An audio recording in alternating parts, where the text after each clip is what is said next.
மைவி3யை பற்றி நிறையா தகவல் வந்துக்கிட்டே தான் இருக்குது. கிட்டத்தட்ட கம்பெனி ரன் ஆகியே வருஷங்கள் தாண்டுது.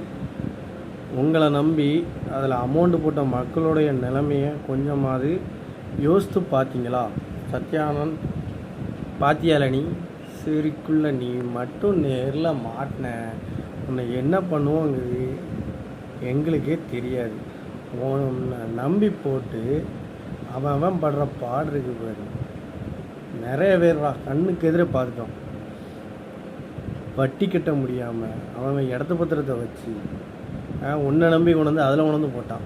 சரி போட்டால் ஆயுர்வேதிக் டேப்லெட் நாங்கள் கொடுத்துட்டோன்னு சொல்லி நீ சொல்லுவ. அந்த டேப்லெட்டு எங்கே போய் வாங்கணும், எவன்டா வாங்கணும், எவன் கொடுப்பான்? அந்த டேப்லெட் இன்னும் கிடைக்கல, நிறைய பேருக்கு கிடைக்கல. அது தெரியுமா? அந்த டேப்லெட் கிடைக்கலன்னு சொல்லி தான் நம்ம மேலே கம்ப்ளைண்ட் நிறைய பேர் பண்ணுறதுக்கு ரெடியாக இருக்கிறாங்க. நானும் சமூக ஆர்வலர் தான், நிறையா பேர்கிட்ட சொல்லி வச்சுருக்கிறேன். சரியா?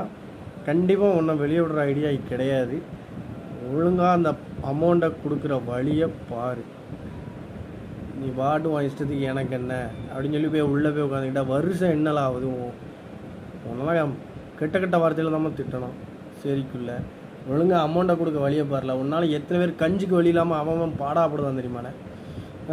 வட்டி கட்ட முடியாமல் ஒரு குடும்பத்தில் எனக்கு தெரிஞ்சு இங்கே ஆலாங்குளம் தாலுகா தென்காசி மாவட்டம், சரியா? இங்கே தான் ஒரு குடும்பமே போட்டிருக்கு. கிட்டத்தட்ட ஒரு 8 லட்ச ரூபாய்க்கு மேலே போட்டிருக்காங்க. போட்டு கரெக்டாக 3 மாதத்தில் உங்கள் கம்பெனியை மூடிட்டு போயிட்டேன். நான் பெரிய சுண்ணாம்பு அப்படின்னு சொல்லி நேர்மையாக நான் போகிறேன் பிடுங்குதேன்னு சொல்லிட்டு உள்ளே போய் இருந்தேன். அவன் நிலைமை என்னலாம்? அவன் 8 லட்ச ரூபாய்க்கு அவன் விலங்காடுன்னு சொல்லுவாங்கடா, வயக்காடு.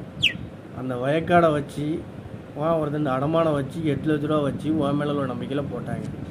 நீ தொண்டைக்குழி வர அவனுக்கு அவன் குடும்பத்துக்கு தள்ளி விட்டு போயிட்டேன்.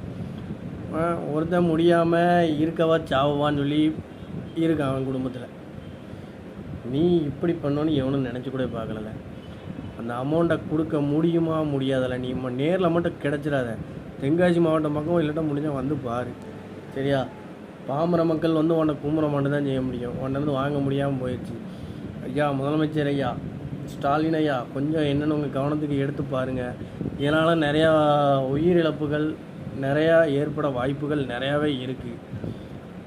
தென்காசி மாவட்டம் ஆலாங்குளம் தாலுகா இதை சுற்றி உள்ள மக்கள் நிறையா பேர் போட்டிருக்காங்க. எனக்கு தெரிஞ்சு கிட்டத்தட்ட ஒரு 50 கோடி ரூபா, எனக்கு தெரிஞ்சு 50 கோடி ரூபா ப்ளஸ் தான் இருக்குமே தவிர மைனஸ்ன்னு இருக்காது.